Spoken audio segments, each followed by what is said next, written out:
বিসমিল্লাহির রহমানির রহিম। আসসালামু আলাইকুম ওয়া রাহমাতুল্লাহি ওয়া বারাকাতুহু। হ্যালো বন্ধুরা, আপনারা সবাই কেমন আছেন? আশা করি ভালো আছেন। আমিও আল্লাহর রহমতে অনেক ভালো আছি। আমি সুমাইয়া ইয়াসমিন আপনাদের সামনে নিয়ে আসলাম নতুন একটি ভিডিও। দেখুন আমাদের গাছের পাকা আম, আজকে গাছ থেকে পাকা আম পেড়ে দেখুন আমরা এখন কাটবো, কেটে খাবো। আর এবছরে কে কে পাকা আম খাননি অবশ্যই কমেন্টে জানাবেন। আর আমার ভিডিওটা যদি ভালো লাগে অবশ্যই আমার ভিডিওতে একটা লাইক দেবেন, আমার চ্যানেলটি সাবস্ক্রাইব করে আমার পাশে থাকবেন। দেখুন আমার মেয়ে আর আমি কিভাবে আমগুলো সুন্দরভাবে ধুয়ে নিচ্ছি। গাছের পাকা আম, গাছ পাকা আম দেখছেন। এখন এই আমগুলো সুন্দর করে কাটবো। এর মাঝে হচ্ছে দেখুন কাঁচা একটা আম হচ্ছে এইমাত্র গাছ থেকে পড়লো। আর এদিকে দেখুন আমি সবগুলো আম সুন্দরভাবে ধুয়ে নিয়ে এখন আমার ছেলেটা বলতেছে আম্মু আমি হচ্ছে কাঁচা আম খাবো। তাই আমি আমার ছেলেটাকে কাঁচা আম কেটে দিচ্ছি, কারণ পাকা আম একদমই আমার ছেলে পছন্দ করে না। ও সব সময়ের জন্যই হচ্ছে কাঁচা আম খেতে চায়, তাই আমি ওর জন্য কাঁচা আমটা সুন্দরভাবে চুলে নিচ্ছি। এখন আমি এই কাঁচা আমটা কেটে দেব আমার ছেলেকে। আর এদিকে তো দেখুন আমার মেয়েটাও আম কাটবে, এই জন্য কীভাবে ও বঠির সামনে দেখুন আমটা দিয়ে করতেছিল। আর এই যে দেখুন মাশাল্লাহ আমার মেয়েটাও আমার সাথে সাথে এবছরে আম খাবে।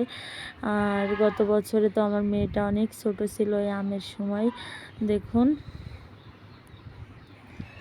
আর এদিকে তো আমার আম কাটা শেষ। এখন আমার ছেলেকে আমি কাঁচা আমটা কেটে দেব। দেখুন কিভাবে আমি আমটা লম্বা লম্বা করে কেটে দিচ্ছি। আসলে এই আমটা হচ্ছে কাঁচা মিঠা আম। আমার ছেলেটা কাঁচা আম খায়, তবে টক আম খায় না, কারণ ও সবসময় এই কাঁচা মিঠা গাছের আমটাই ভালো খায়। আর এইদিকে তো দেখুন গাছ পাকা আম, দেখে তো অনেক সুন্দর লাগতেছে। যারা আসলে গ্রামের বাড়িতে থাকেন তাহলে তারাই বুঝতে পারবেন যে গাছ থেকে গাছ পাকা আম পেড়ে খাওয়ার যে কি মজা। যারা শহরে থাকেন তারা এই ফিলটা বুঝতে পারবেন না। দেখুন আমি আমটা ছুলে নিচ্ছি, এর মাঝে আমার মেয়েটা আম খাবে, এই জন্য আমি তাকে আগে একটু কেটে দিলাম। আর এদিকে তো আমি আমটা সুন্দর করে ছুলে নিচ্ছি। আমটা হচ্ছে কেটে নেওয়ার পর আমরা এখন এক জায়গায় বসে বসে সবাই মিলে এখন আম খাবো। দেখুন আমি কিভাবে আমটা কেটে নিলাম।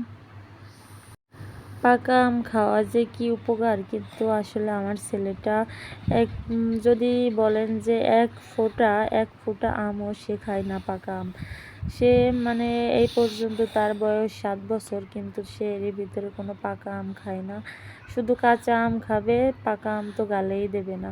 আর আমার মেয়েটা যাই হোক একটু খায় পাকা আম, অল্প অল্প করে চুষে চুষে খাই। আর আমাদের বাড়ির যত পাকা আম আছে আমি আর আমার শাশুড়ি খাই, তাছাড়া আমাদের বাড়িতে আমার ছেলেটা খায় না। আর এই যে দেখুন কি সুন্দর আম, দেখলে মনে হচ্ছে সবগুলো আমি একাই খেয়ে নিই, কিন্তু আসলে আমার ছেলেটা খায় না। এটাই আমার দুঃখ। আমার ছেলেটা যে কবে খাওয়া শিখবে আম খাওয়া, ও কেন জানি না আমের প্রতি কোনো মানে নেই, চাহিদা নেই। আর এদিকে দেখুন আমার মেয়েটা কিন্তু আমার সাথে বসে বসে আম খাচ্ছিল, আমি তো আম ছুলতেছিলাম আর খাইতেছিলাম। এদিকে দেখুন আমের কি সুন্দর কালার দেখে তো মানে কালারটাও যেমন অস্থির সেমন কিন্তু খেতেও অনেক মিষ্টি। এদিকে দেখুন আমার আমটা ছোলা হয়ে গেছে, আমি আপনাদেরকে একটু দেখাচ্ছি যে আমটার কালারটা কত সুন্দর। আমি আমগুলো এভাবে সবগুলো কেটে নেব। আমার ভিডিওটা আশা করি আপনাদের কাছে ভালো লাগবে। যদি আমার ভিডিওটা ভালো লাগে তাহলে অবশ্যই আমার ভিডিওতে একটা লাইক দেবেন, আমার চ্যানেলটি সাবস্ক্রাইব করে আমার পাশে থাকবেন। দেখুন আমগুলো এই যে আমার কাটা হয়ে গেছে, কত সুন্দরভাবে আমি আমগুলো কেটে নিচ্ছি।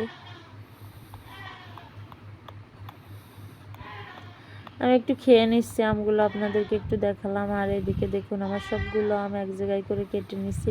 কেটে নেওয়ার পর এখন আমরা খাবো সবাই মিলে একসঙ্গে।